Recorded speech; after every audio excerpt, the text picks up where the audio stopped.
Like and subscribe on the way in the door, my people. I hope you all are having a truly fantastic day today. So this video is just going to be me kind of giving some thoughts, a different angle on this whole Michael Jordan versus LeBron James thing. And, I was thinking about it. And I think I've kind of narrowed it down to what this is really about, at least in the eyes of Michael Jordan fans. And what this is about to me is integrity versus corruption. And I'm being serious here. I'm being serious. Fanboys, you can get in your emotions all you want, and you can leave as many comments as you want. I'm here to tell you that if I could bottle up the amount to which I don't care, you would be swimming in the fact that I don't care. But yeah, integrity versus corruption. So, I have a question for you fanboys, and that is, do you have any meter about a person's integrity? Do you have any conscience about how one attains whatever it is that they attain and how they do it? And this has nothing to do with of course, everyone doesn't always do the right thing. Of course, we all have done wrong and not done right things in our life. But I guess what it comes down to is, can you admit that they were wrong, or do you just justify them? Do you justify them because maybe they helped you get to where you want to go? Or do you look back and say, hey, I shouldn't have done that, or I should have done that a different way? And I really think this is what the GOAT debate, not really a GOAT debate. Let's stop calling it a GOAT debate. It's not a GOAT debate. But what it really is Michael Jordan versus LeBron James thing. It's not an actual GOAT debate because it's not enough people that believes LeBron James is the GOAT to actually be a GOAT debate. But the whole Michael Jordan versus LeBron James thing, to me, this is truly about whether you fanboys justify how your king has accomplished what he has accomplished.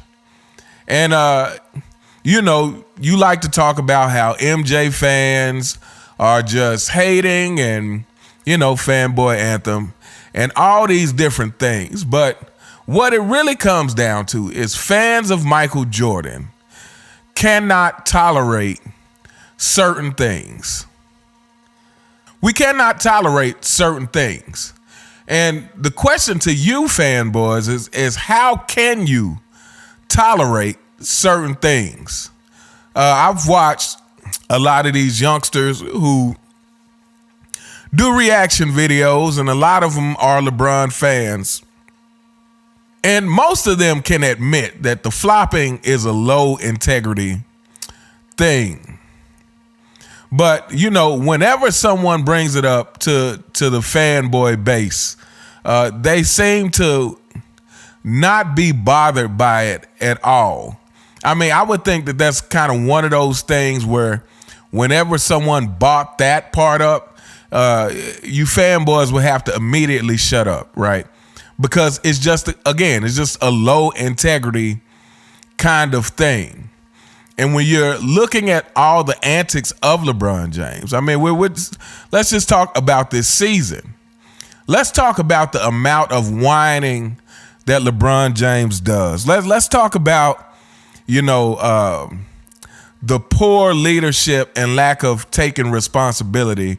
And here's what we're going to get into. So the in-season tournament, right? The Lakers win the in-season tournament, and you can argue that the competition for the in-season tournament wasn't that great, which is, absolutely true. But what you can't argue with is that the Lakers, LeBron James himself, was actually playing a lot harder for the in-season tournament. And now with all these losses, now everyone is looking to Darvin Ham. Like, make that make sense. Fanboys, if any of you have a logical explanation to offer, and don't just get on here and talk about I'm hating. If any of you have a logical explanation to offer, I would love to hear it. Because again, you can debate the level of competition he had in that in-season tournament. You can say, fanboys, you're going to find yourself in a difficult position right here, because either you have to admit that competition was weak and that LeBron pretty much was handed a trophy, or you have to say that the competition was tough, and so LeBron James played hard in that in-season tournament, and he hadn't done so since. So pick one, because again, whichever way you go, it's a problem. But again, at the very least, even if the competition in that tournament was much weaker, I think everyone can see that the Lakers were playing much harder for that in-season tournament than they have been playing since. And that just leads you to talk about stuff like pride. Where's your sense of pride as a Laker? Again, I've apologized to the Lakers fan base, and I can't offer you guys enough apologies, enough condolences for the death of your franchise. For those true hardcore Laker fans, I really do feel for you. As a person who was a diehard Bulls fan, who was a diehard Pistons fan, and I was a fan of different teams because, we didn't have a team, that represented us when I was growing up during those years. So again, so I became a fan of Isaiah Thomas and the Bad Boy Pistons, and eventually Michael Jordan won me over, and I was a hardcore Chicago Bulls fan. And then there's other teams that I like, and I like the Lakers a lot. How can you not like the Lakers with Magic Johnson? And I was more of a Magic Johnson fan than I ever was a Kareem fan. But yeah, I was a fan of the Lakers, kind of like as long as they were not playing against Chicago. But again, like I said, I really feel bad for true Lakers fans. Even though, like I said, LeBron has definitely put a nail in the coffin for the integrity of that franchise. However, kind of the modern NBA that we're living in, period, is just unbearable. In this video, it's just kind of like I said, kind of me getting some thoughts off. The modern league is unbearable. Like I said, I was trying to watch some games, into the season, probably the last week and a half, maybe 2 weeks. I just hadn't been able to bear watching games because I can't remember the last game I watched, but it was the Lakers and somebody. And when I was watching the amount of carrying that was happening and the amount of traveling, I was just thinking to myself, it's really bothersome when you're being constantly lied to about the skills of these players, but it's like you don't even have the basic skills. And when we're getting down to the skills things, first of all, let's talk about some other things. When you're talking about skills, right? Defense is a skill. That is a skill, right? Anything that you can become good at is a skill. As a matter of fact, the definition of skill is the ability to do something well, right? So when we're talking about basketball, there's a lot of different type of skills related to the game of basketball. Defense is a skill, right? The ability to steal the ball is a skill. The ability to block shots is a skill. But here, let me let you in on a secret, fanboys. Let me let you guys in on a secret. Guess what? Kyrie Irving is exceptionally skilled in handling the ball, right? We can all agree to that. I believe everyone across every generation could say Kyrie Irving is an exceptional ball handler. But guess what, fanboys? You know what else is a skill?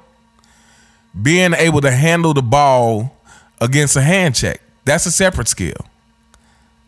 Being able to handle the ball when someone is making physical contact with you, that is a separate skill. So while you may be King Kong when dribbling without any contact, the ability to dribble with contact is a skill. It's a separate skill. The ability to maintain a high shooting percentage when you are playing in a game, getting knocked around the whole game. Again, Michael Jordan shot 49.7. That's his career percentage. I believe it's 49 point something. Someone can drop that in the comments. But the point is, Michael Jordan shot close to 50%, shooting an incredible amount of jumpers in a league where he was getting banged up and bruised constantly. Like I said, back in those days, you couldn't just run across the lane. You couldn't run across the lane with somebody without somebody shoulder checking you or something. Like, it was a physical game. So the ability of players to still perform at that level doing physicality, that's a separate skill. So what they really need to start saying about the modern era is that they possess different skills, right? It's different skills. They possess the ability to handle the ball without contact. And maybe they exceed in that skill. Again, going back to someone like Allen Iverson. Maybe Kyrie is a better ball handler than Allen Iverson with no physical contact. But guess what? Allen Iverson is a better ball handler with physical contact. It's different skills. So, and then here's the other thing we have to talk about. We really have to remember the evolution of a player's evolution of how certain things are interpreted, or actually not even just interpreted, certain things that you just could and couldn't do.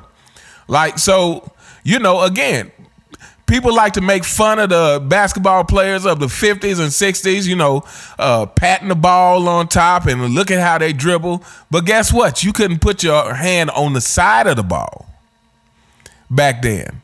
So, again, this is what I say. How great would Kyrie Irving's handles be if he could literally only touch the top of the ball when dribbling? That's a different thing. And I'm not saying that the game hasn't evolved, but I think with that evolution, a lot of things get blown way out of proportion. Again, when you're talking about dribbling in the old days, that's true that, probably players were more centered around the right hand. But again, when you're just talking about dribbling in general, again, like I said, what if some of these players could only dribble literally touching the top of the ball? You can't put your hand on the side of the ball, and you definitely can't do what these players today, which is just cupping the ball. You see players putting their hand all the way underneath the ball, the deer included. And so, like I said, to me, this whole LeBron versus Jordan thing is more about integrity versus a corruption of sort. It's about integrity versus lowering the standards for others.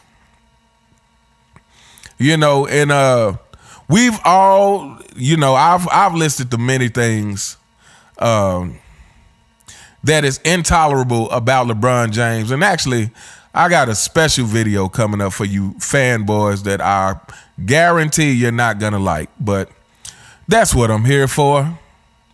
And obviously that's what you guys are here for, because you know what I do, yet you show up and you continue to comment, and you know, you end up in the fanboy files, you get laughed at, and yet you are here, which leads me to believe that there is a need to defend your king that can't be explained by the greatest of scientists. But anyway, yeah, you know, again, the flopping, you know, we don't even have to talk about the super team thing even at this point. Because like I said, the flopping and the whining and the whole passive aggressive attitude of a supposed good leader, right? You know, not taking accountability for anything. It's like, how many coaches and players has LeBron James tried to get rid of in his career?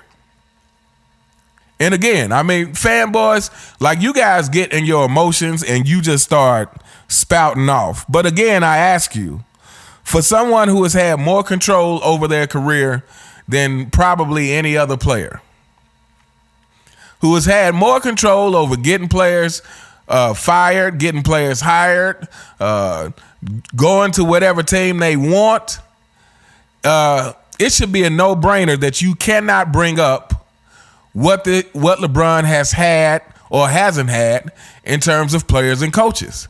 He's chosen them. I mean, can we all agree to that? Can we agree that LeBron James has chosen where he wanted to go, with what players he wanted to play with?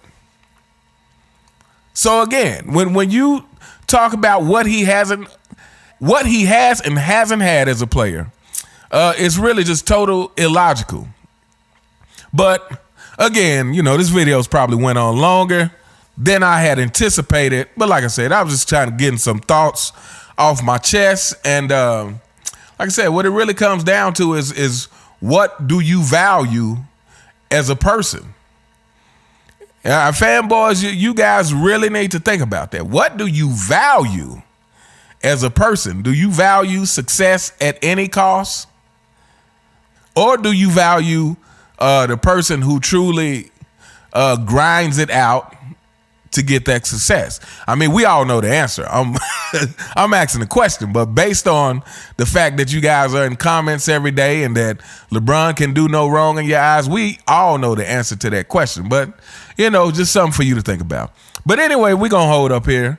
Let me know what you guys think in the comments, you know, about anything that I said, because I know I just kind of went through some stuff on this video.